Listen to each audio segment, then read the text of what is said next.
What's going on, everybody? Don't adjust those dials. No shit my money on Saturday. It is Saturday, March 2nd. And we are coming off a weird one last night. I hope you had all of the shares of every single piece of that Atlanta-Chicago game, except for the one that I like the most. Thanks, Amari Spellman. That game was... I just kept opening my phone. Like, I wasn't paying all that much attention after lock, just looking for news if I had to make any adjustments. We had some people at the house. So I kept opening the app, and it was like, what is Trey Young doing? And then I looked at the score, and it was 150 to 150, and I was just like, okay, the slate's already over. Yeah, How'd that shake out for you? That was not great, sadly.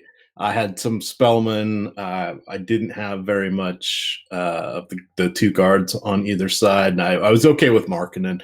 But, yeah, once that happened, heading into the late games, I was just happy to come within hailing distance of breaking even because I was pretty heavy on those last three games. And then the Phoenix one was a little bit disappointing. Yep. And the other two were all right. I just didn't quite have all the right pieces. But I made back just over 90% of what I had out there. So there you go. I'm okay with that. I had a lot of Levine. I had a lot of Markkanen, but I had a lot of Spellman. Not that is going to like drown you, but I didn't have enough Trey Young, and he put up. It was like a normal James Harden game. Yes, that was my exact comparison. Was so somebody is going to get 80 plus tonight. Of course, it took them 4 overtimes. And does it not seem like the Chicago Bulls are in these multi-overtime games? I mean, I can think of at least 2, if not 3, between the Bulls and the Knicks. Yeah.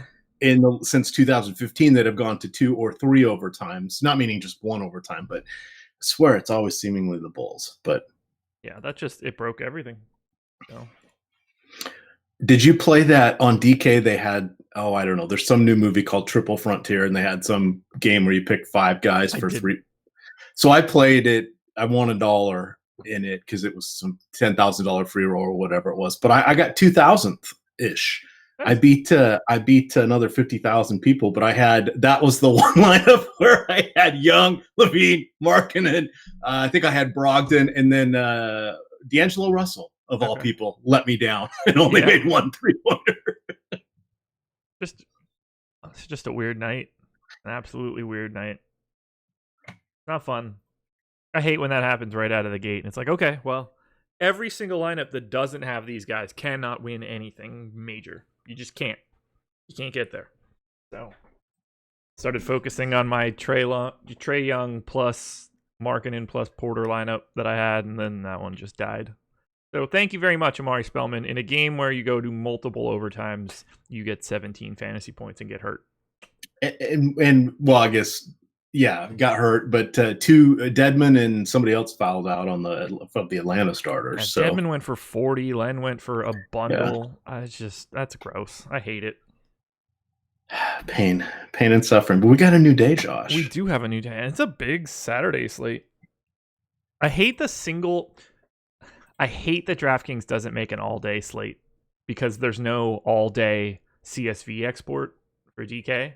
Correct. So I have to manually add the Cavs and Pistons to DK, and I just use the Showdown utility salaries. So if anybody is wondering in the projections why some of the DK guys have Zaza's 1,800, there are no salaries. They're not part of the main slate. So they're just on there so that you guys can have projections and stat lines and stuff. But I mean, those salaries are largely irrelevant. And now if you're playing Showdown, you get what you need, but annoying. It's just so annoying. Yeah, and that's going to just be constant in baseball as well. They usually do a full one, though, don't they? No, not if there's lone outpost games. They don't. Sundays, they cut off the night game, and Saturdays they usually cut off either the ones in the middle, or occasionally on Saturday they will have an all-day slate. But that's usually the only day. Okay. On the weekdays, there's a lot of times there's those little 5 or 6 o'clock outpost games. I felt like they used to have the all-day slates, and now they used to. Don't. Yes, they used to. FanDuel and Yahoo both hook me up with perfect. I don't know why they don't just have like a CSV for a day. of just like, these are the active guys. But whatever. Yeah. All right. Well, that was cathartic because you and I are the ones that various sites we've worked for. That's how we mostly get those, is we have to go get the CSVs. Yeah. Occasionally, some of the tools will be built to attach to their APIs, but that brings its own challenges and intricacies as well. So, double headers, Josh. Are you ready for double headers? Can't wait. Look, I mean, baseball is easy. I love doing baseball because you don't really have to think about it all that much. Oh, I meant VLOOKUPs for doubleheaders. Oh, not helpful. Not helpful at all. I need to get back into my model for baseball and get set up. It's approaching really quickly. All right, we got a lot to talk about. You want to dive in? I'm ready. Do you want to talk about Cavs Pistons? I have it up here. We can real quick. The only, kind of to spoil it. The only real thing you want to look at it for is the showdown slate. I was poking around. I didn't end up actually saving one of my lineups, but I was chuckling because I have, I do a few season long things and I needed some categories help. So I was looking at some guys like Shetty Osman. I was looking at wondering if Marquise Chris was actually going to play. We know that Zizic is in the concussion protocol. Tristan Thompson is out for game number 17 or 18. Kevin Love is resting. So it opens up a ton of stuff here. And when I first was prepping for the podcast, I wasn't paying attention. And I went through all the entries and I'm like, oh, this will be great. Ton of cheap Cleveland guys. Yeah, they're not really going to be there. But what that does in turn do is it allows you, if you go crazy in your captain spot with one of these discount guys, you can get everybody else that you want.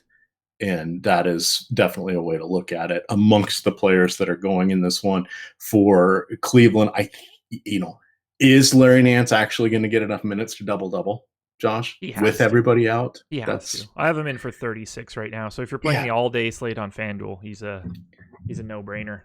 Yeah, and then Jordan Clarkson and Shetty are the other two I like better. Yeah. Colin Sexton is okay, but we need him to hit his buckets because he certainly doesn't get there on assists. And then Marquise Chris is the wild card, but he almost has to stumble into 20 to 24 minutes reasonably. Yeah, Marquise Chris is the only other guy that I would have any interest in. Yeah. And then on the Detroit side, Drummond, Griffin, maybe Reggie Jackson, but I rarely like anything further down from the Pistons. Yeah, and I would not roll the dice with Brandon Knight. It's just too risky in my opinion. I'd rather take a chance on, Matthew Dellavedova getting 20 or 22 minutes than Brandon Knight starting and getting 16 to 18 because he works his way back. So, all right, that's enough on that game since it's not really a part of anything. Now we dive in to the good stuff. The Indiana Pacers are hosting the Orlando Magic. 108.5 implied total for the Pacers. 104 for the Magic. 4.5-point favorites there in Indiana. Two really solid defensive teams. This is not really that appealing of a fantasy spot for me. Sabonis still out for Indiana. Everything else seems to be relatively normal. Miles Turner's price on DraftKings, $5,900. And for some strange reason, I'm not crazy wild about it. Clearly I'll have him. It's not like he's a non-play. I expected him to grade out better than he does.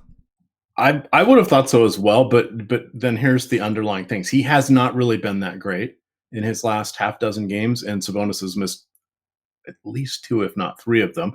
He's got a tough matchup going against Orlando, who's boasting, one of the top 2 defensive efficiency ratings over the last 35 days, which makes it tough. And we need him to, get a couple blocks to really get there. And I don't know that happens against Orlando. The one guy I do like, and keeping in mind here for this game, Orlando is on a back-to-back tomorrow. Yeah, they're going to be in Cleveland. So we have 4 teams today that are going to be playing tomorrow. One of them is Cleveland, which we've already mentioned, but we'll mention the other 2.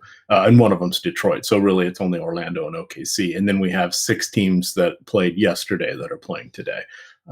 So we want to keep an eye on that. But Thaddeus Young, Daddy. He has put up some nice numbers. Yeah. We know that he's going to have to take on some of the scoring load without Sabonis. And we know that particularly on FanDuel, Yahoo, where you get 3 points for assists and steals, he can really pop because he's a guy that can get 2 or 3 of each if everything is going his way. Now, Orlando's not necessarily the most sloppy team when it comes to this, but he's going to be on the court a ton. He knows how to, deflect things, get in the passing lane, and just kind of be there for opportunistic stuff. So I'm okay with Thaddeus. If we look to Bojan Bogdanovic, he made a ton of shots in his last game. He's going to have to take some shots, but he's never exciting. I still would prefer him, even though you can get Wesley Matthews at a discount, because Matthews needs to splash 3 or 4 threes if we're going to get there, if he's only taking 10 or 12 shots. Yeah. So nothing overly exciting here. No, I mean, it's not a fast game. Both defenses are fantastic. It's over the last 15 games of every team. This is a matchup between the best defense on this slate and the third best defense. So I'll have a little bit of Miles Turner on DraftKings. I probably won't have much of anything on either side of this game. It's just not super desirable for me. Let's see. Yeah, and even I can't even fake it. No, it's got the lowest over under, and the only one at 210, and the only one that's even close to it is Memphis Dallas, which should be no surprise at 214, and then everything else is 220 or 235 and above. Yeah. So ooh, I actually have this line even higher than it should be. Minus 3.5, 210. Yeah. So okay. So it's worse than everything I just said. We can't unring that bell, Josh. No. I really there's nobody in this game outside of Miles Turner on DraftKings that I want to, if I played a 20 max, that I would want to have more than once. So I think that's a perfectly fair statement. On every site, FanDuel, DK, Yahoo, there's nothing here for me. So this should go to 7 overtimes, and Corey Joseph will score 75 fantasy points. Oh, Corey Joseph, yes. Congratulations to everybody that had the Corey Joseph lottery ticket the last time out. Ooh, that was me. Oh, well, congratulations. There you go. He was getting getting that old winter coat out, Josh. Being out. Oh, sorry. That's like getting that old winter coat out and finding a $20 bill in the pocket. Yeah. I liked him on FanDuel a lot, not so much on DK, but it worked out for anybody regardless. Yeah. All right. I think we put this game to bed and talk about better games. Just don't play this one, people. The Miami Heat hosting the Brooklyn Nets. Talk about two teams that are super similar in fantasy sports. It makes it exciting because I think that we can just crap all over this one. 112.25 implied total for the Heat, 108.25 for the Nets. All right, let me make sure that I get this right because there's a lot to talk about here.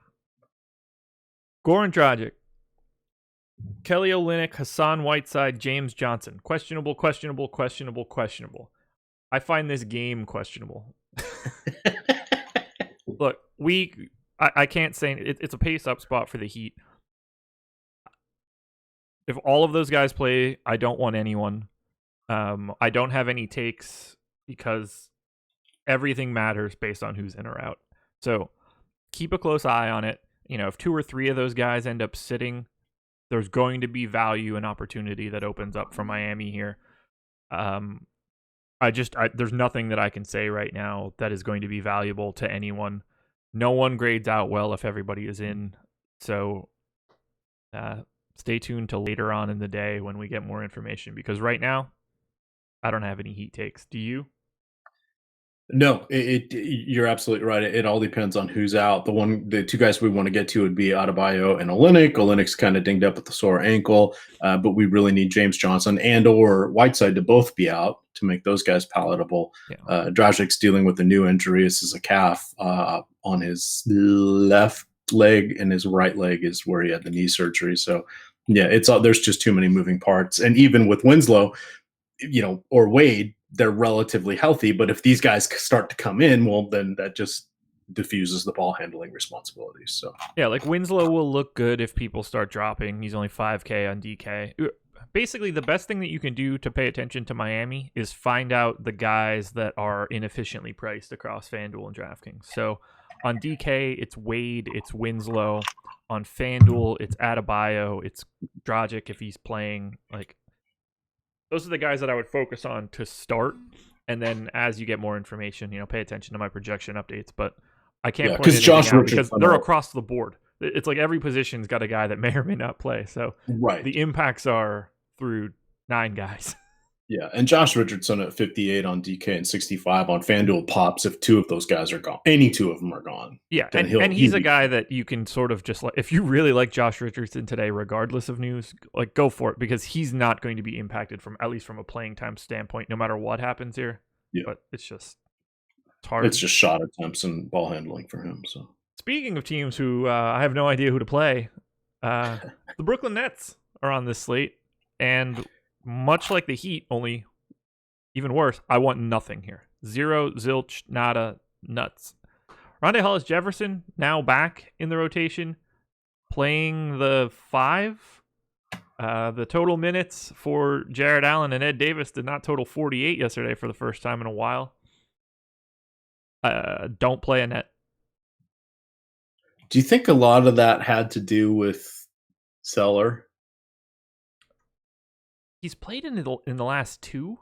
I mean, a little bit, sure. But it appears now that they have everybody back that in order to get more of their like guard guys on the floor, that a Rondae Hollis-Jefferson at the 5 scenario is more palatable. They're really just spreading it out more of Russell, Dinwiddie, LeVert, whoever. You become a lot more offensively efficient. But from a DFS perspective, this is a no. Like, don't do it. You will. If you think that you can figure out who's going to play here today, and if anybody's at a good price, good luck. Pay attention to ownership. If something seems egregious there, I think that's the way that you get to it. They don't even have any really crazy prices. Like, Rondae Hollis-Jefferson is the flat minimum on DK, but it's not like he's playing 26 minutes. So it's not, you can't really do it. I don't think Russell has the ability to see like 33, 34 minutes any longer. So these first 2 games are essential stayaways for me. I concur. There you go. Sorry about the lack of hot takes on this one, guys, but I can't put anybody on this. Well, we do. To be fair, we have a glorious 3-game 9:00 slate that you should be playing any way you can. You should play it in the all-day slate. You should play it in the main slate, and you should play it on the 3-game 9:00 slate. So we're going to spend some time there. There's a lot of good stuff happening on the late night tonight. Yes, a triple hammer. Play that turbo slate or whatever, after hours, whatever it's called. Hit the like button for this video, and there's another sort of event that happens tonight that we have content for. Alex's MMA projections are up for the UFC pay-per-view tonight. I will be dropping a cheat sheet right after this show with some of my favorite plays for it. So check that out. Do you follow MMA? I'm a big MMA fan. Really? I had no idea. Yes. So MMA and soccer are like my 2 favorite sports. Just in general. Then do you like to watch MMA or do you just like? I watch just about every week. Okay.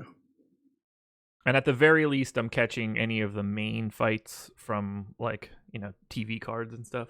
But yeah, I'm a massive, massive MMA fan tonight. Get to watch John Jones smash Anthony Smith tonight.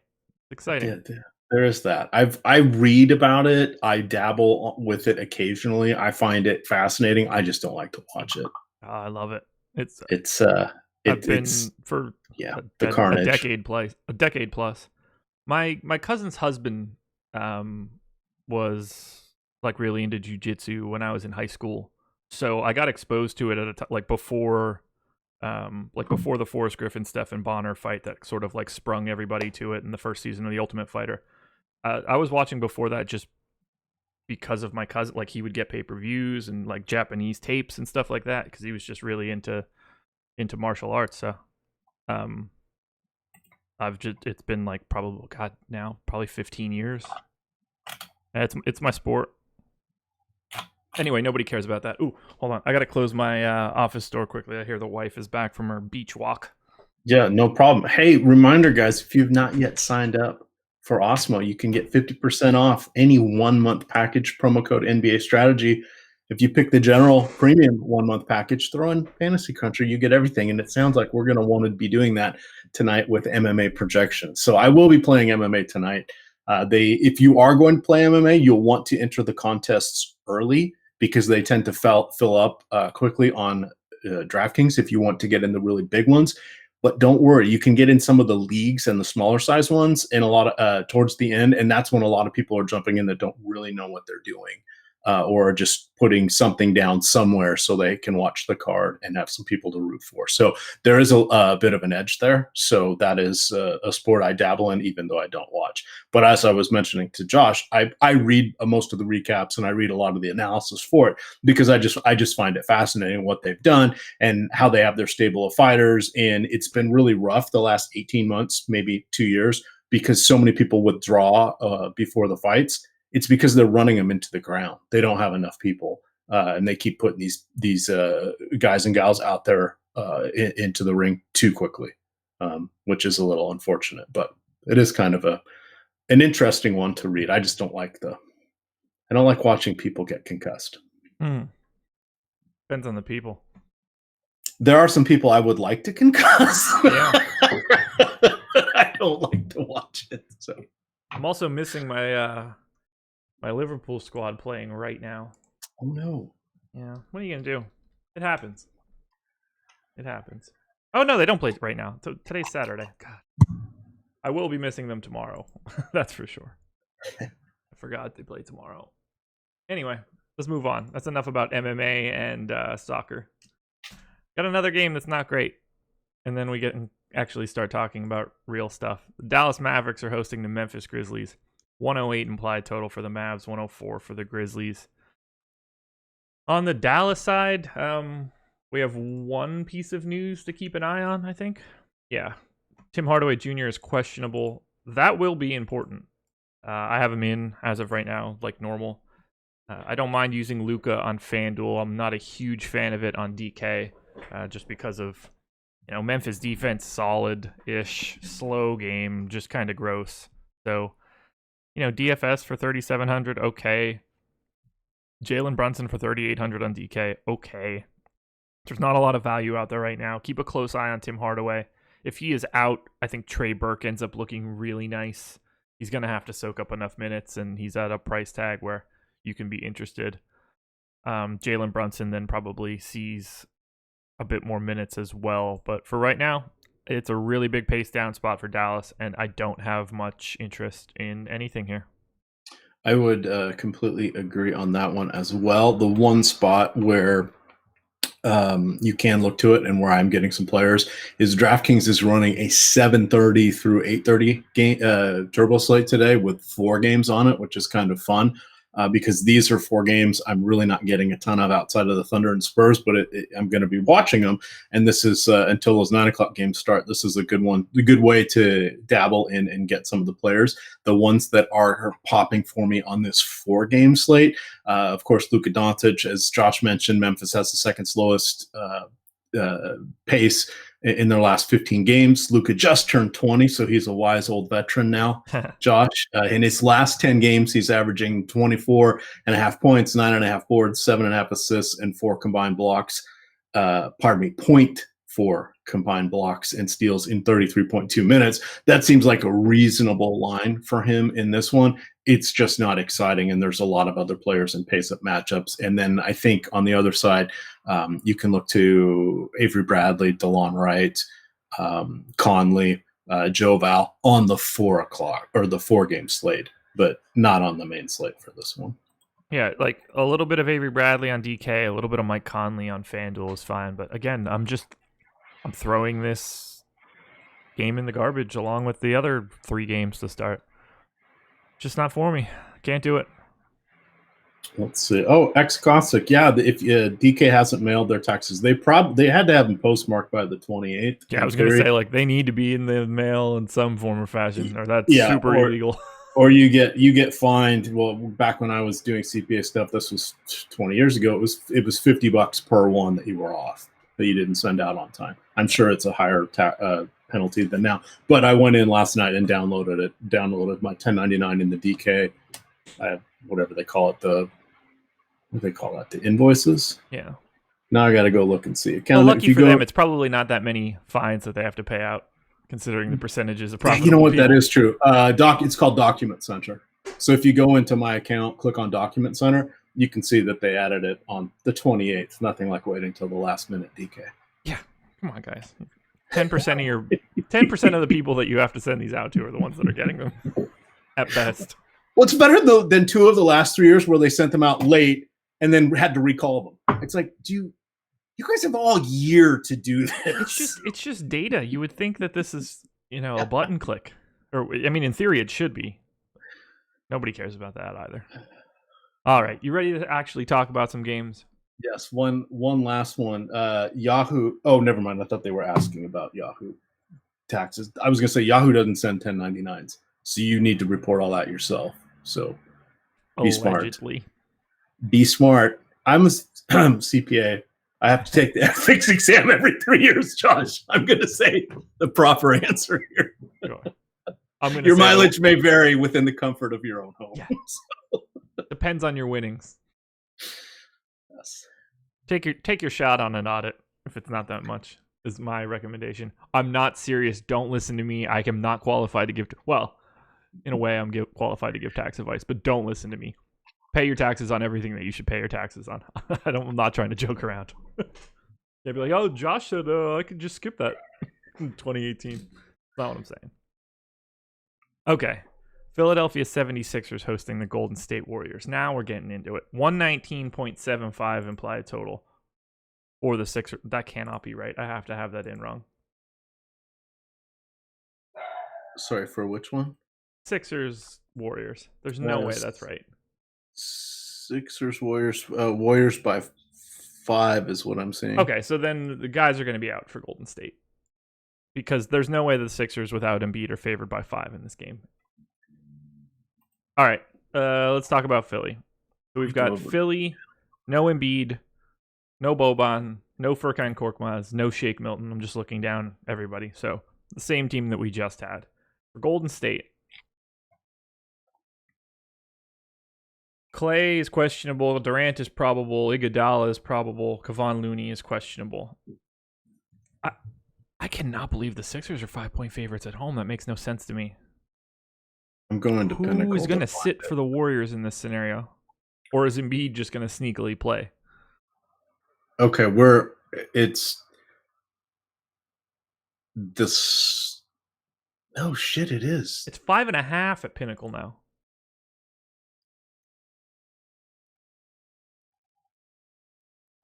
How? Let's talk through this. So no Embiid, no more. Okay, so this is just a display issue. Golden State is favored by 5.5 here. Okay, that makes more sense. On my Sportsbook review sheet, I'll just fucking pull it over here. On Sportsbook review, you can see everybody, like all of the lines are for Philly, but if you click on the line, it gives you the correct. Okay, that makes me feel. All right. No Josh dyslexia on this one. This is a complete visual on my screen. Okay, that makes so much more sense. Yeah. Because I was like, there's no way that implies that they would have been favored on a neutral floor, and that was just. I'm confident that's not the case with Embiid out. All right, now we can talk a little bit different here. 120. What did I type in? How did I type 5.52? It's one of those mornings, man. Saturdays. 121.75 implied total for the Warriors. 116.25 for the Sixers. Now we're talking. We'll talk about the Sixers side first. I don't really need anybody outside of the quote-unquote big four, Simmons, Butler, Harris, and Redick. If I'm on FanDuel, Simmons and Butler are my guys. On DK, it's probably still Butler, and then Simmons. So What are you looking at here? I've had some trouble getting to Tobias Harris, so I want to know if that's where you're looking. That is the first guy I'm considering here, but this comes down to lineup construction. If you go with LeBron tonight, you're really limiting what you can do with some of the other pieces in some really good games. So if you don't go with LeBron and you take, and this is DK, but if you take the multi-position eligibility and you start looking at someone like Tobias Harris, if you don't want to go with a full punt, or we don't know what's going on with Winslow, or I wouldn't really want to go to Luka. For me, it's been Tobias Harris that I've been playing around with, putting in my lineups, and 7,700, not my favorite price point, but proportionally, when you start looking at what LeBron may do and what Tobias may do, and it's like, is Tobias going to get 2/3 of LeBron's production? Yeah, I think he gets closer to 80% of LeBron's production. So why would I want to pay for LeBron? That's just kind of my initial thought. But we haven't run crunches. We haven't had various people call out sick yet or stub their toe or whatever, Josh. So, but in my first look, he's the guy I prefer. Going to Jimmy Butler next, because I want to use him at shooting guard, and then third for me would be Simmons, but I'm kind of splitting hairs there between the second two. I feel like I should be getting more Tobias Harris. I have him at 1.06 fantasy points per minute, which is a 100th of a point higher than where he has been since the trade with Embiid off the floor. So I don't know what else I can do outside of giving him more minutes. I gave all three of those guys 36. They could all play 38, which would be relevant, but it would still mean I would like Butler, then Simmons, then Harris in order. Mm-hmm. And that makes sense. And to further elaborate, I have not done crunches, but I go through and I build various things, just shell lineups by hand to put them in and just leave them there and then tweak them throughout the day, just so I know what I want to focus on or where I think things are going to change. And a lot of times I'll put some kind of tweeners in those lineups, and I'll make 3 or 4 or 5 of them because I want to see different things, and it reminds me of guys that I should look at. Because once you get towards the end, and especially if we're on air up to lock tonight, it gets really hairy. So I want to have everything I'm looking at done by 4:30 or 5 o'clock. Yeah. Get my pivots, run multiple crunches, have if-then figuring stuff out. But Tobias Harris is one guy I did consciously want to get in my lineups today. Okay. Do you care about anybody else other than those three main guys? I mean, if you have Redick, I'm sure you're not upset about it, but do you want to go to Mike Scott at 3,900 or Bolden for 39 on FanDuel? I'm assuming those three guys would come in on crunches for me in the whatever the field is, the 5 to 10% range. Okay. Right now I have 25% Butler, 15% Redick, 7% Simmons, 3% Tobias Harris, and that's it. So yeah, we'll see where that ends up. Yeah, and for Harris, I won't get more than 20%. Right. So it's not a huge thing, but building out a couple hundred lineups tonight, that's still a lot of guys. And then Golden State Warriors. Pace up. 121.75 implied total, second highest on the slate. Boogie, Curry, Durant, Dre, Clay. As of right now, they're all in. Keep an eye on it. Clay has a sore knee, yeah, for what it's worth. Draymond, shock of all shocks, continues to be the guy that I have my eye on. 6,100 on FanDuel, 5,800 on DraftKings. I'll be playing him. Just too cheap. It's too cheap for his performance. I've self-excluded from playing Draymond. I get it. I can't abandon the ship now. Otherwise, when he pays it off, I'll be really grumpy. Yeah. But again, looking at that 4-game slate, that's where, and that's the other fun thing, as I mentioned before. Here's 3 of the 4 games I'm not really excited about. It's fun to dissect it like that. So if we look at that, then yes, Durant is probably among my favorite options for those guys. I'm okay with Curry. I'm not really interested in Cousins unless we think Cousins but I think he's 81 or 8,200 on DK, unless he's going to somehow try to impress Joel Embiid, who's in street clothes, because they have the big bro, little bro thing going on. But that feels like a bit of a stretch at that price point. So really not a ton from this game, more sprinkling in. Look, I mean, I know Draymond's been not hitting like monster numbers. Their ceilings for a reason. Went for 46 3 games ago against Charlotte. He's been over 5x in 5 out of his last 8. It's not as if he's just been cratering. I mean, 3 out of the last 4 have been rough. I'm comfortable admitting that. I'm just going back. It's really hard for me not to. Well, I think to be fair, I don't think he's a horrible play. And if once you start looking at price per dollar, which wait for it, we really should be doing that. He really is absolutely a play. And I don't want to completely dismiss him and say, oh, I'm not going to have him, because with crunches you'll get him in on DK at 5,800 with him being power forward center eligible. It's going to happen. But when was the last time we saw the upside? It's just been so long. It feels like 3 games ago. Okay, and then the time before that was, further back. A couple weeks here and there. The other thing that gets me is the shot attempts. 4, 4, 8, 6, 7, 7, 3, 7, 6. That's not a lot. No, it's not. That's like Kevon Looney level. He's my 6th highest exposed guy right now. Wow. What about on FanDuel? I did not run a FanDuel crunch. Okay. That will probably be a similar statement. I like him more on FanDuel than I do on DK. So,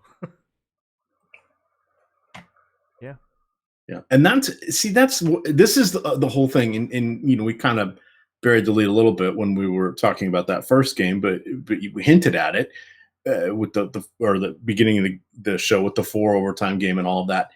When you do the mass multi-entry, it doesn't mean you have to have $1 million to do it. You can go down to the smaller levels, the smaller contests. I mean, I'll do the MME, and I'll play in a bunch of the leagues. You can play on DK. They have single entry, and I think up to 7 and 14, depending on how big they are. They're like 59, 118, and then I don't know, like 300 and something. Get in those leagues, max those out, and your payout is going to be better than you are in the big tournaments. So I was describing in the Slack last night to one of our subscribers, Josh, and she said, okay, I play over on FanDuel. And I said, well, what is your contest selection? She said, well, I play the low dollar stuff. I'm like, okay, well, what do you do? She goes, well, I said, I do single entry. I said, well, here's the perfect example. The single entry dribbler was, I don't know, it's like $15,000 yesterday. So if you got a 1% lineup in that, you won $5. Yep. If you got first, you won $1,500. But if you had a 1% lineup, you won $5. If you played the 3 max 100 man and you got a 1% lineup, you won $25 because you took that thing down. If you min cashed in that, you got $3 in that $100 or 100 man contest. If you min cashed in the other one, you got $2.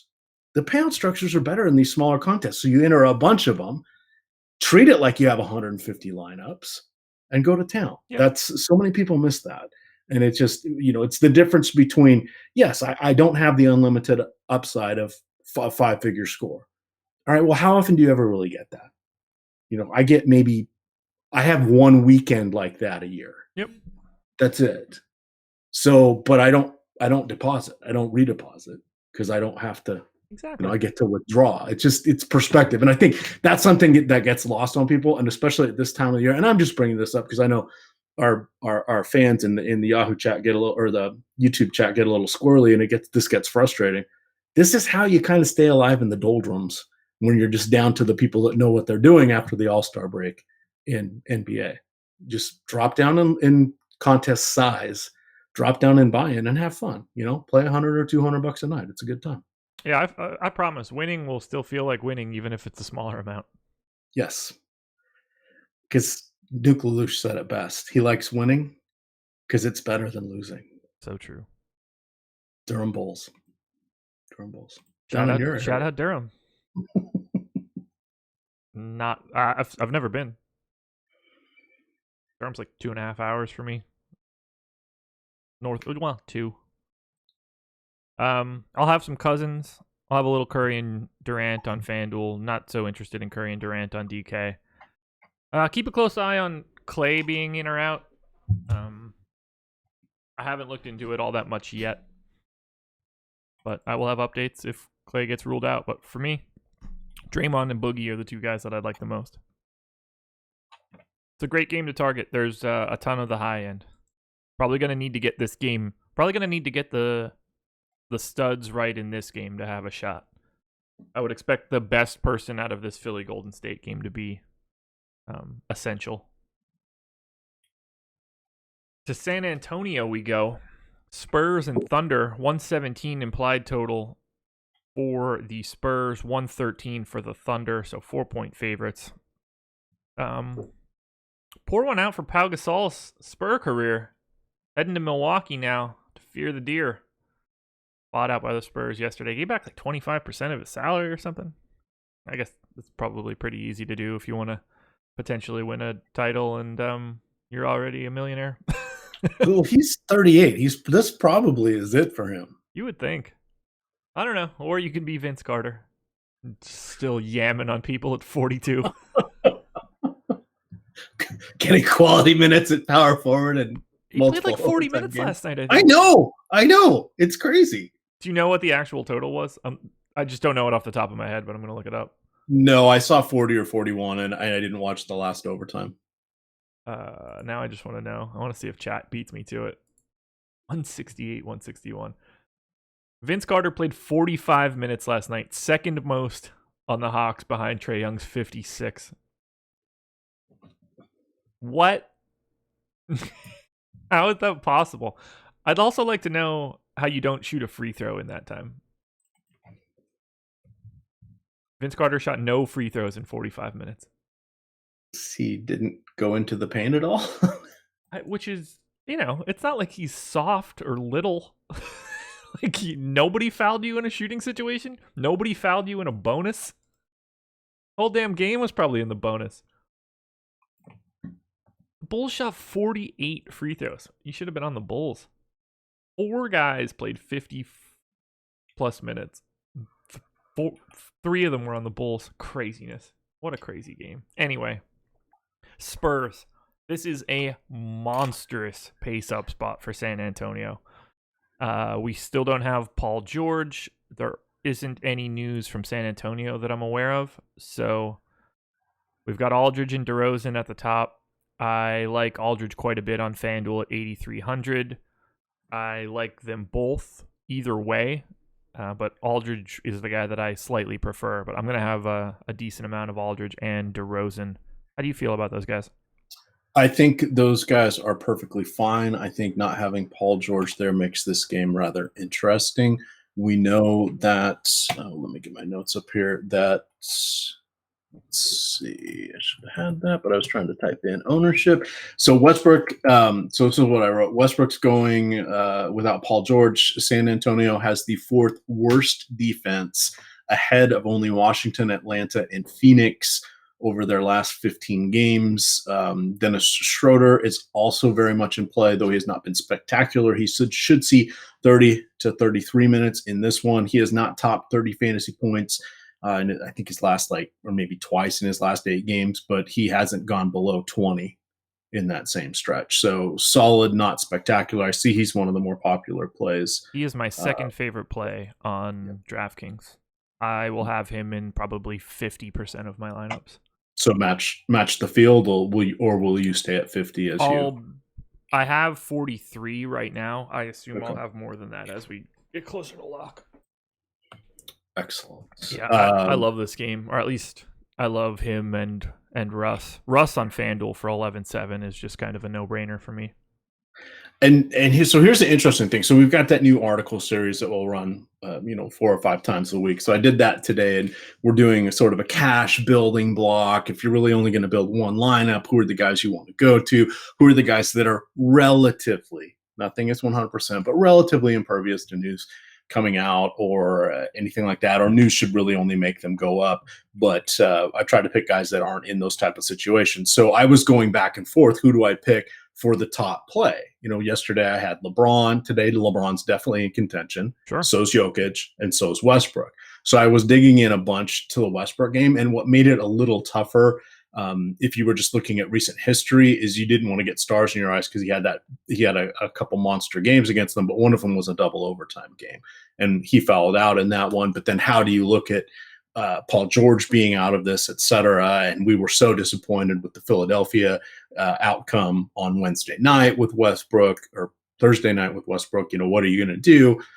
I think we go right back to Westbrook. Yep. Couldn't agree more. No reason not to. I'm running a FanDuel crunch right now just because I didn't have one in here. So, whoops. Didn't mean to do that. Change. Where's randomness? There we go. I just want to make sure that I have some FanDuel data to talk about since I mentioned DraftKings. Just didn't get time to run the FanDuel one. Who do you like more, Westbrook or LeBron? Secret option C. My number one play of the night is neither one of those two. Nikola Jokic? Yes, indeed. Okay. And it was close. It was close. And I went back and forth. I'm highlighting the issue I have with LeBron is I want to get pieces of that game. I want multiple pieces of that game. If I go with LeBron, it makes it really tough to get, more than you're starting to look at Miles Bridges. You have to play a cheap Rondo. You have to play, Mikal Bridges. You've got to play a cheap Rondo. And then you're starting to consider just guys that I really don't want to consider. If you drop away from LeBron in that one, then you can get Ingram, you can get Ayton, you can get Booker, etc. The reason I like Jokic, and we'll get to this when it gets to the game, but it's just his discount to the other two makes enough of a difference for me that I'm upgrading two or more players in one of those 9 o'clock games. And that's just where I came down to it. So if I was building one lineup, I would want it to be around Jokic. Okay. One guy I want to point out in this game right now, 27% expected ownership. I have two guys. 27% expected ownership on DraftKings right now to Derek White at 4,700. I will likely be around half of that. How do you feel about White? Still working his way back from injury. I've got him in for 28 minutes. He's not a guy that I would want to have that much of, but I understand the appeal. Is he someone popping up for you? He was definitely on that 4-game slate because this is the last game that's in it. I'm fine with him because Bryn Forbes is still out, although Bryn Forbes says he's going to be back as soon as the next game. Other people are saying, maybe a couple more days after that. But with White, he's questionable today. So I do have Forbes in. Maybe that is my issue. That very well could be. I don't think Forbes plays today. Okay. So by doing that, all of a sudden you're considering White. Now White, I'm looking at, an easy fantasy point per minute in this, maybe 1.1. Even if you goose him to 1.2 and you say, looking at his minutes trend, I'm going to put him in for, 27 to 30. And that seems pretty good at 4,700 with point guard and shooting guard eligibility. Even on main slate stuff, he was, coming in at about 10 or 15% for me. He was 25% on the crunch I ran for the 4-game slate. Okay. I will say this. I may have Derek White under projected. He is one of my bigger variance guys from his last 30 days to my baseline projections to what I have him in for today, which is weird to me given the pace of this game. So I'm going to take a look at it, see if I'm off at all. But it's one of the guys in chat is saying Bryn Forbes is on track to play. Because everything I went through was from last night or yesterday. He went through shoot around. Just came out. Okay. Well, shoot. Then yes, that would be tracking to play. Yeah. On that, I'm still okay. I still would say the same thing about White based on the price and particularly on that 4-game slate. But I bet he doesn't come in at more than 10% on my main crunch because, again, there's 3 other games I really want to get to, though. This is the one on the cusp. This is like the appetizer, Josh. Yes, it is. The appetizer. How do you feel about Jeremy Grant on the other side? He's another guy that's going to get a little bit of love. Absolutely. I think he is someone that is not going to be overly impacted by Markieff Morris because Morris is, 1, working back from his neck injury still, and 2, he likes to foul. He does. And then he likes to go sit on the bench and think about where he's going to go out after the game. So that means the young guys get to stay on the floor. And I have multi-year sample size of watching Morris do this for the Wizards. Josh, Yes, you do. I tell you, you want to figure out, do they have a back-to-back and where are they playing the next game? Are they getting on a plane right after this game and going to wherever it is they're going? Then he's going to play. If they've got free time, he's going to screw around. I swear that's how it works with him. Anecdotally, of course. But Jeremy Grant is somebody that did make my short list, and I want to see if I put him here in my notes. Sorry, because I took a bunch of them.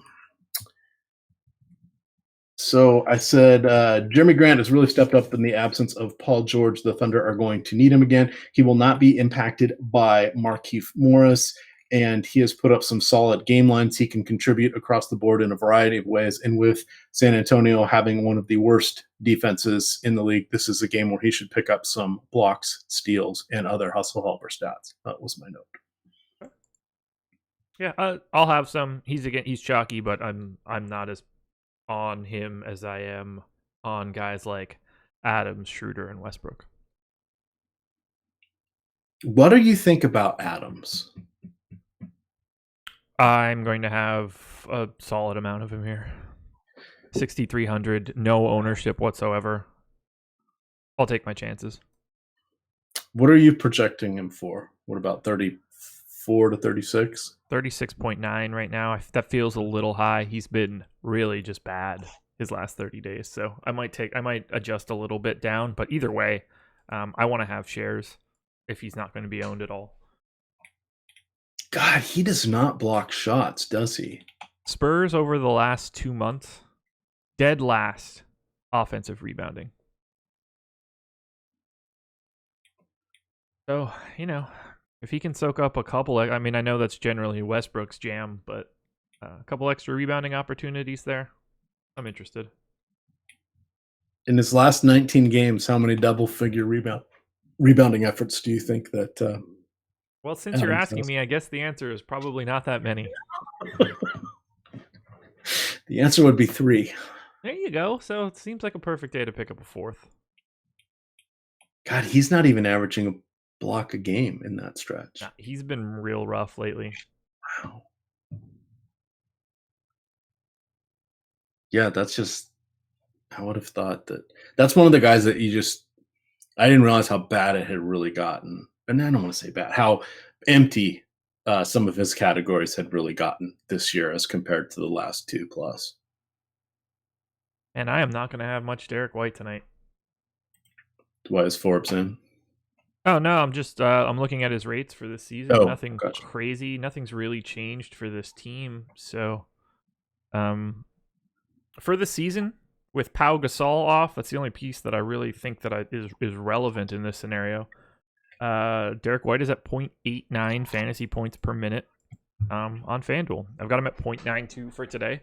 He's been playing much better than that since he's been back, but I'm not sure I can totally believe in it. So, I don't know. I guess I'm not there. Are you ready for it now? I am. The Denver Nuggets are hosting the New Orleans Pelicans. Sans Anthony Davis, who went for 2+ points per minute yesterday. He almost got there. For that. What did he end up with? Like 40? 42, 43, somewhere in that neighborhood. Yeah. I was getting like 20% of him on both sites, and I was like, nope, I'm just setting him at 5% and walking away. And I was just like, oh, turns out not bad. Yeah, I let him come in at 20%. I was not disappointed with that outcome. I think that was appropriate. I'm not doing any victory laps, but we were talking about it in Slack, and I was saying, here's the line he needs to get. And to get there, he really needs to get a double-double. And he just has not done that since he's been playing the limited minutes. Because on DraftKings, you need that extra 1.5. You need the extra 2 rebounds. I figured he'd get 7 or 8. And then you need him to get 5 or 6 combined blocks and steals. Yep. And he can get there. But the last time he got there in short minutes, I forget who they were playing, but he went like 10 of 11 from the line. He's had like 11 free throw attempts in his last 3 games going into last night. So you're like, well, crap, it's not going to come from there, because I think he just sticks out around on the wing and does him, and he's not driving and doing potential injury related things so he can get his wish in the offseason. Well, maybe he'll be better in the next game. No Anthony Davis tonight so that he can manage his load. Oh, God. I hate this team so much. Sorry, I'm lighting a candle. There we go.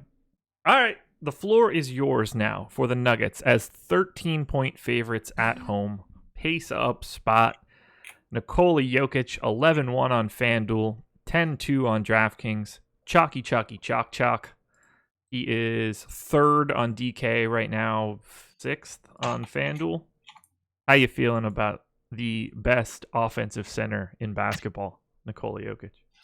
All right, so I wrote this up in the article, but we'll turn this into a podcast, and a lot of people hear it. But it's a free article on the front page here, and this is so Jokic got my primetime player designation, and I said, exactly. There is a shout out in the first paragraph to Dickie B talking about the PTPer. So we've got. I said, well, we can easily make a case for LeBron James at Phoenix on a back-to-back in a terrific matchup in a high total game, or we can look to the amazing Russell Westbrook at OKC without his sidekick Paul George. I am preferring the discount presented by the Joker, though we do need to remember on most sites we're using our center spot to roster him. So that's one thing you always want to take into account. If I'm playing just one team, I'm fine with this because this allows me to get multiple pieces of one of the other three games at this time, if not game stack this one. So I said the Pelicans are on a back-to-back after winning in Phoenix last night. However, they're without Anthony Davis, who will be resting. They're hefty double-digit underdogs in the Mile High City, Josh. But Jokic is the main force behind Denver's offense, so he should be able to provide a nice stat line with a triple-double very much in play against New Orleans, who is playing at the fourth fastest pace over their last 15 games with the number 17 defensive rating over the same period. Now, if they come out and lay a turd, okay, well, Joker's probably going to get 40 fantasy points. If they're even competitive at all, then the triple-double comes into play. Yeah, it certainly That's what does. we're hoping for. I mean, so there is downside here, but the downside here of him getting 40 is not going to completely destroy you. If Westbrook or LeBron get 40, hurts a lot more just because they're 15% more expensive than he is. I like him quite a bit. I don't think that I get all the way to his ownership level, but right now I have him at 25% on DK. And in the crunch that I just ran on FanDuel, I only get to 9. So I am low there, but I love him. It doesn't get much better than this. I'm just simply nervous about the outcome, but he should smash these dudes. There's nothing to slow him down on the Pelican side. It's certainly not Julius Randle or Jahlil Okafor. No. Now, guess who else I like from the Nuggets? Jamal Murray? Nobody. Ooh, okay, well then I'll take over here. Gary Harris on FanDuel. Yes. Like small forward 4,400 or something like that. Yes, you can play him there. But the other guys, I didn't know what to do with them because I'm very fond of Jamal Murray. Okay, talk through him. His price, his price has come down. And he's clearly the point guard, but now with everybody healthy, everybody just nibbles a little bit away from his potential assists, potential shots, etc. So that just makes me a little nervous here. I'm confident in his minutes. I've got him in for 32 right now, and at that point, with this matchup defensively, with the pace up spot for Denver, I actually have him more than double the field on DraftKings. He's one of my favorite guys that doesn't seem to be getting sort of the same love as everybody else. Where do I have him on FanDuel? Where's the name right? He is 11th overall for me on FanDuel, 26% ownership, which is higher than the public. I'm in for Murray. Again, I'm not worried about anything on the Pelicans side, so I'm hoping that Murray can get them there. Will Barton is at 34% on FanDuel. Now, I have been eschewing the virtues of Will Barton for a week or two, taking a beating for it. He was good in the last one. He was good in second to last one. I don't want to be anywhere near 34% Will Barton. That's just too much. There's too many guys to get Will Barton to 34. I like him. He's probably my third favorite guy on Denver on FanDuel, but he's not third. He should not be the chalkiest Nugget. That I would agree with. Yeah. The other guy that makes me nervous in that whole thing is Isaiah Thomas. Just what is he going to do? Where's he going to? He's only in Who's he play if going to? this game turns into a 40-point beating. I don't think that he can. I don't think that he'll ever see enough minutes to be someone. Oh no, that I you'll don't think regret. I think he's going to suppress other people. I Okay, don't I think see what he you're saying. becomes a play. Sorry. No, my guy from the University of Washington. Shout out to him. Love him. But yeah, I even have a hard time getting to him on that 3-game late slate. But that's where I start looking at Barton. I start looking at Harris. You're right about Jamal Murray. By the way, in chat, Jamal Whitaker doesn't like that you talk about Jamal Murray. They share the same name, Josh. Shouldn't that be a bonus? Yeah, sorry. Very sad. I only have room in my life for one Jamal, and it's not Whitaker. Let me 5, 4, 3 till chat responds. 2, 1. Here we go. All right. Sorry, that was a little too much fun. With the rest of those guys, what do you feel about Plumlee? What do you feel about anybody else? Looking at this 3-game slate lens. I mean, if you have a lineup without Nikola Jokic in it, I don't necessarily hate getting a Mason Plumlee lineup if you think that this game, if Plumlee can get more minutes. But now that Millsap is back and playing like 30, the shine of the backup Plumlee minutes is sort of worn off a bit. Malik Beasley is the guy that I'm interested in. If people are if there are other guys in like the $3,800 to $4,200 range or whatever in and around Beasley's price on DraftKings, he is projected for 1% ownership. No one's going to touch him. If anybody gets really chalky there, I like the idea of just building the lineup you like the most and pivoting there to Beasley as a way to just be simply different. But it's a stretch. I'll admit that. His upside is in just looking at his last few game logs and just seeing from when he had that nice stretch. Now, granted, there he was getting some more minutes because Isaiah hadn't started playing yet. A couple other people were out, but it's entirely dependent on his 3-point shooting. The thing about him, he's a 43% 3-point shooter this season, Josh, on decent volume, 290 attempts.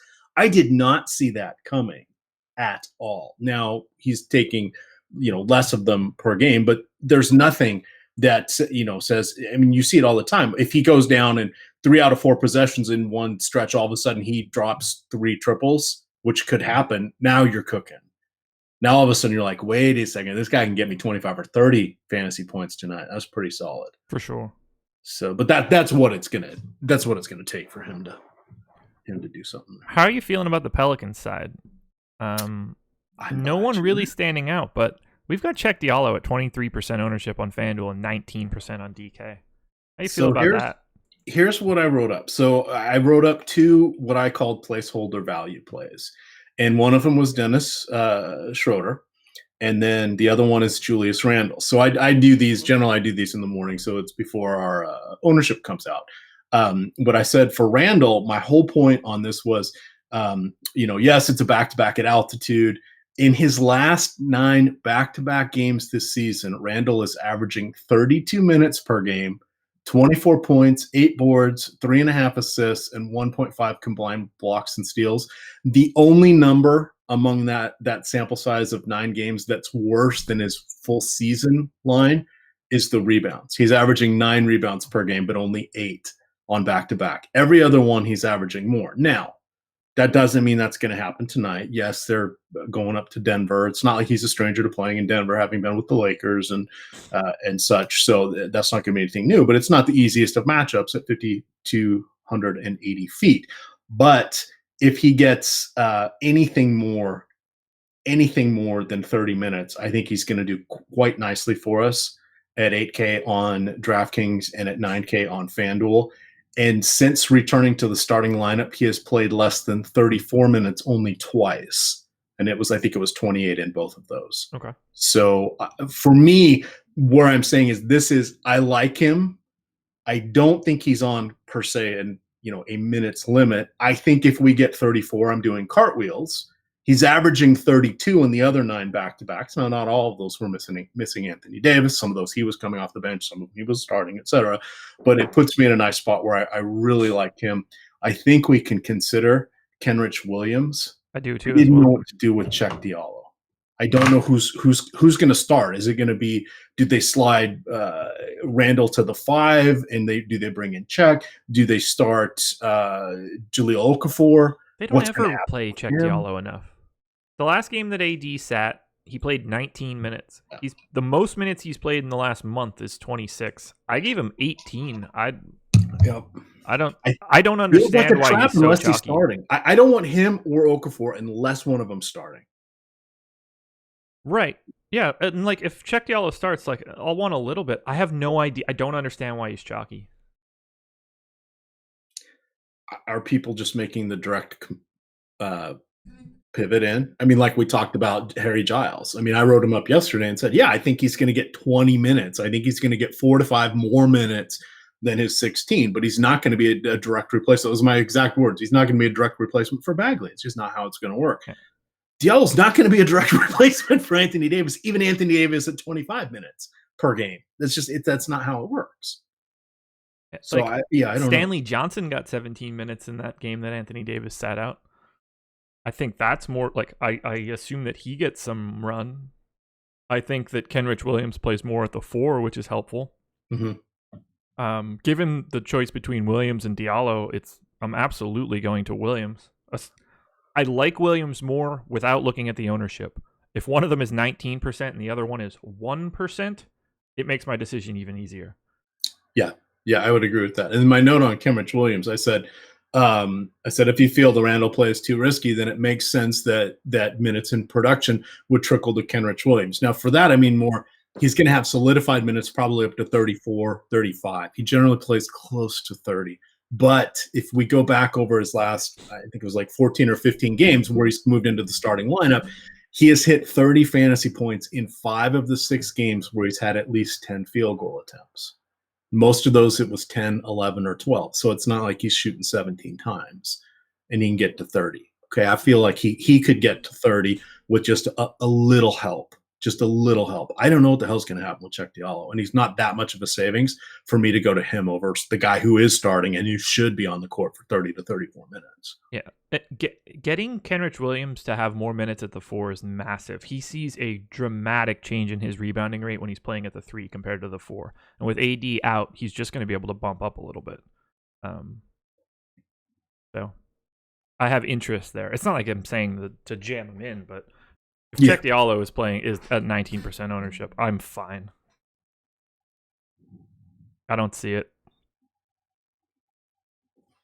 We would have to get word that he's going to play, 26 minutes, which is not something that he does all that often. They generally just hate him. I'm surprised he's on the floor to begin with. Every time we think that dude is going to play more minutes, he just doesn't. Like, would it shock you if Stanley Johnson played 22 minutes tonight? Because it certainly wouldn't shock me. No, I would say, Gentry, they're telling you they really want to lose this one. Yeah. Well, Denver wants to win. They're a half game behind or ahead now. I forget what happened with the Utah loss. They're right next to Golden State. That's for home court advantage. Denver's going all out to win this one. New Orleans doesn't want to win. So, could you see an extended run of Stanley Johnson because Julius Randle's been playing too well? Yeah. Mm-hmm. You really could. Yeah. You really could. We're bringing in the cooler, coach. This is our own team. I know. Bring me the cooler. This is the most likely game to blow out tonight. So that's what was dangerous. That's why I had to really give a long thought about if I was playing one lineup, which of the big 3 would it be tonight? The other, Jokic, Westbrook, or LeBron, and it was a tough call, but I ended up with Jokic.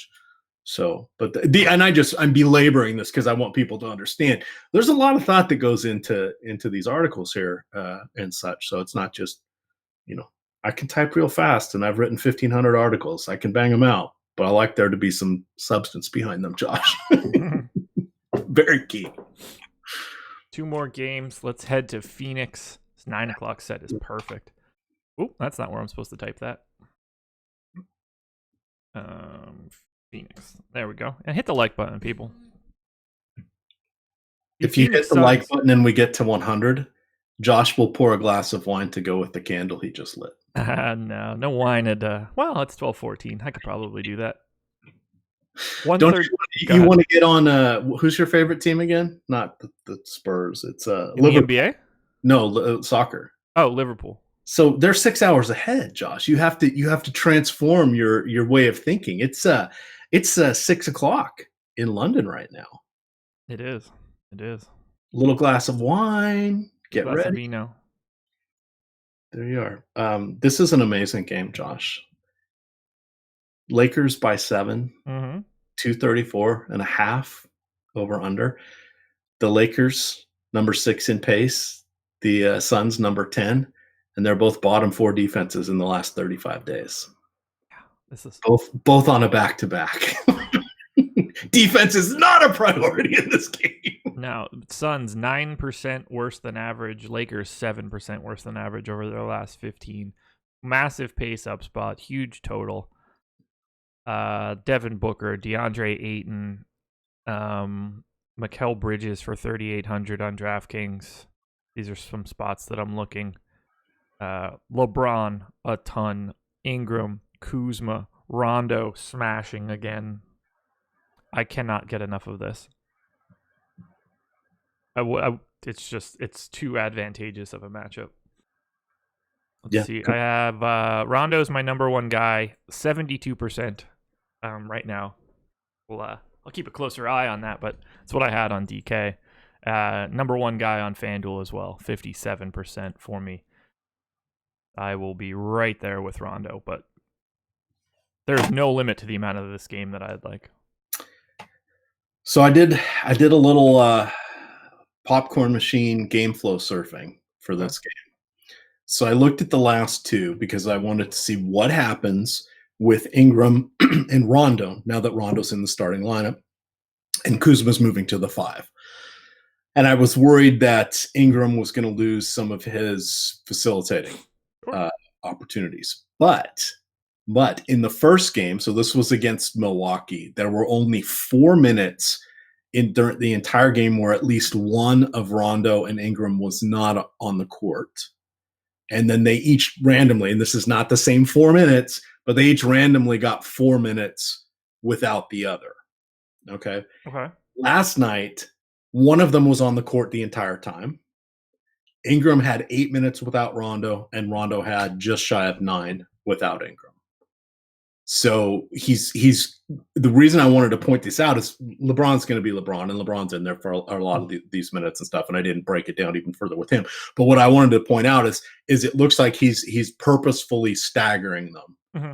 That one's going to be on the court at all times, and they're each probably, everybody's got to play heavy minutes. The loss last night did not help with the Lakers. They're down to a 7-man rotation, and he's going to have to run these guys into the ground, and he needs his ball handlers out there, especially without Lonzo.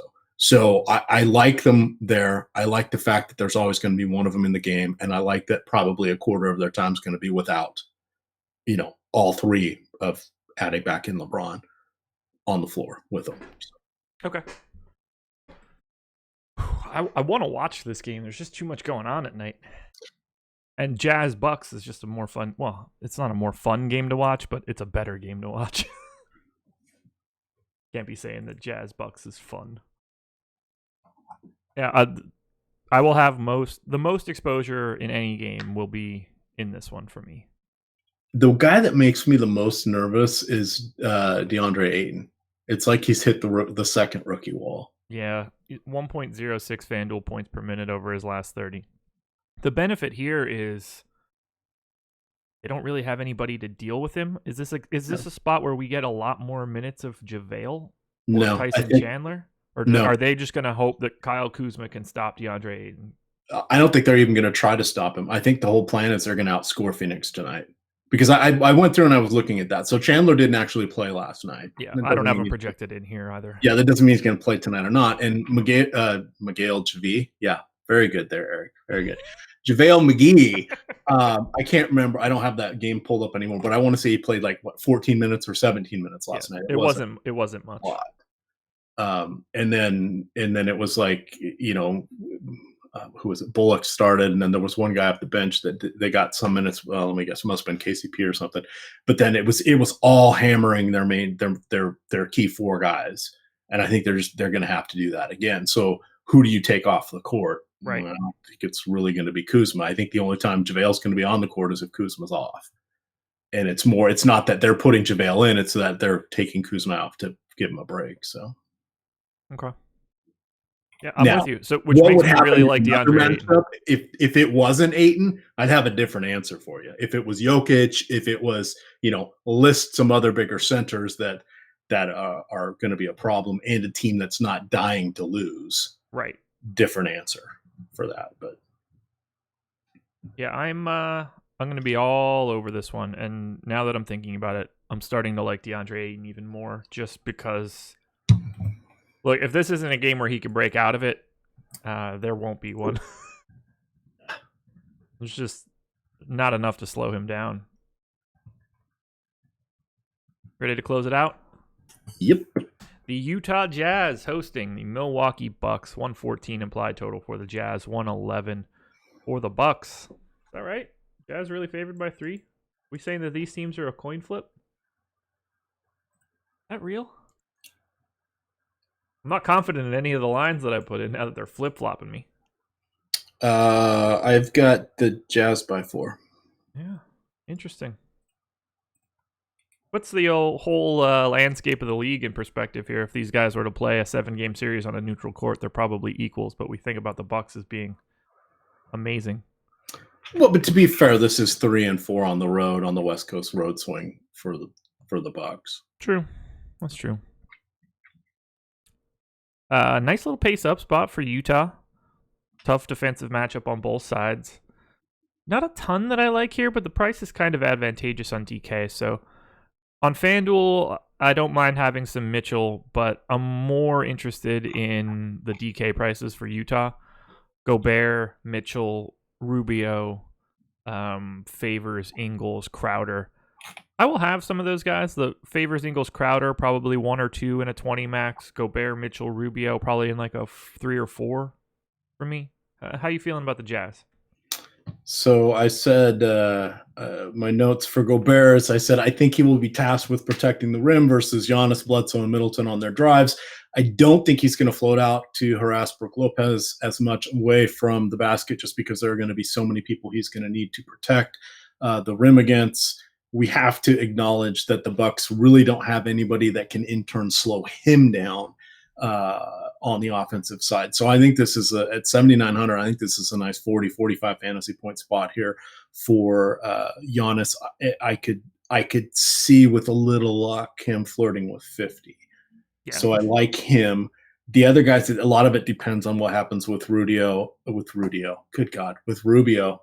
Clearly my soda's running out here. They were asking if I'm drinking Mountain Dew. No, I'm on Diet Pepsi. I should have stayed with Mountain Dew through this show to keep the level of brain power up. But so if Rubio is out, all of a sudden I'm really liking Ingles. I'm liking Mitchell a lot more. I think they're reasonably good secondary plays. I'll kind of take what I get amongst those guys, but I'm kind of looking to get Gobert first from the Utah side. There was one other guy I wanted to mention. Oh, Derek Favors. 4,800 on DK is pretty nice. I think I wrote it out. Yeah, I said Derek Favors is slow and not very exciting, but at 4,800, he's fine on DraftKings. Late slate only on FanDuel, where he is a nice 6,900. And the nice part is just for the 69, not the price attached to him. Sure. Ooh. We've got the Bucks, and so what's happening with Giannis? What are you projecting? Much as I would like him to. I like him on FanDuel at 11-2. I won't have him at all on DraftKings. Are you giving him 32, 34 minutes? I gave him 34. Okay. And that makes him he's just not really in play for me on DraftKings. I assume I have 0. That would be correct. 0. FanDuel's different because you're forced into it a little bit more. Mhm. I don't have much interest in anything on the Milwaukee side. Is he small forward there? Yes. Okay. Yeah, and I greatly prefer LeBron. Yeah, absolutely. Absolutely. I mean, Giannis isn't even in contention for me. I would be shocked if he plays more than 30 minutes tonight. Well, I'm not shocked. You ready for news? If he plays more than 30. What? Klay Thompson out. There we go. And Looney. Okay. Well, you're Draymond.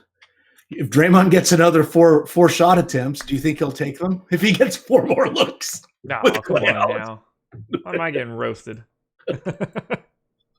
Well, okay, this will be fun. We'll come back to this one. Let's go look at Draymond and tell me what your projected, because you go all the way down to projecting shot attempts for a game. Yes, it's an average and it's based upon all kinds of stuff, but you do have a number that it's distilled to, right? I do. As of right now, I mean, I can put the Bucks game to bed and we can just talk quickly about the Warriors. Okay, let's do that. I really don't have any other interest. If you got a Middleton or Bledsoe or Brogdon lineup, don't be upset about it, but I will not have any sort of volume there. That's all I've got as well. Before the news. Oh, Jay Crowder. Jay Crowder really jumps, especially if Rubio is out. He's 13 on Yahoo, but he's 4.2 on DK and 5 on FanDuel. I think I would play him on the full slate. If Rubio is out, I'll play him regardless on that 3-game late slate because I like this matchup for him. I had Draymond projected for 7 shot attempts. Before Klay being out? Yes. I don't get this. It's not going to change all that much. Okay. It's not like Draymond's going to suddenly be like a 28% usage guy. So I would imagine it barely moves. I wish I didn't take the time to go through and re-upload all of the rates for the Warriors for like the full squad. All right, Klay Thompson off. Let's hit the biggies so that I can up. We'll do this while we're on just to give everybody this piece. Since it's the Warriors, I think that it matters. Just going to take me a couple seconds here. Cousins is going to get quite a boost for Klay being off. So I liked him quite a bit before. That's not going to go anywhere, that's for sure. Draymond's assist rate takes a little bit of a boost. So if you thought I liked Draymond before, get ready because I like him more now. Durant assist rate can pretty much stay where it is. Curry assist rate and take a little bit of a hit, which surprises me, but he must assist a lot of Klay. Rebounding rates, Cousins, massive, but no real change. Draymond, no real change. Durant, a little bit of a haircut. Let's check the usage because that's probably the piece that people want to hear the most, right? When you put usage on the projections that you manage for us here behind the paywall at awesemo.com, promo code DFS or NBA strategy, all one word, get 50% off your first month, any 1 month package that includes Fantasy Cruncher add-on. So when I want to load that or when I want to look at that, are you putting their projected usage or is that their some sort of trailing 10 usage? It is my projected usage for that game. Okay, for that game. Okay, which makes sense. Cousins at 29, which is interesting. Curry at Curry in 162 minutes with Klay Thompson off since Boogie's been back. Curry has a usage rate of 36.8%. Really? Yep. No, look, 162 minutes is a very, very small sample size. Let's be clear here. But something to pay attention to. Yeah, that's not what clearly not what I would have expected based on my reactions. I think they concentrate to just the main 3. I don't see no one else has like a sizable. It's Curry, it's Durant, it's Cousins, and no one else is really touching the ball. So if I remove Klay never misses games either. I almost think it's just kind of a rest, but they're not calling it rest. Oh yeah, for sure. And that's why they put what's his name, Durant out the game before, because they're clearly Kerr's trying. He knows that they're just not into it at all right now. Get your Alfonso McKinney shares in today. How much of a, for lack of a better word, and I think I used this word on the podcast last night, how much of a measurement game do you think this is? I mean, yeah, they're missing Embiid and the other side's missing Clay, but this is a potential finals matchup. Do you think these guys get a little more fired up than usual? Not really. Is this the ESPN game? Yeah, not really. But, I mean, a little bit. Nothing crazy to me, though. Man, who's going to get these minutes? I assume Jordan Bell gets some run now. Yeah, this is the ABC featured game tonight.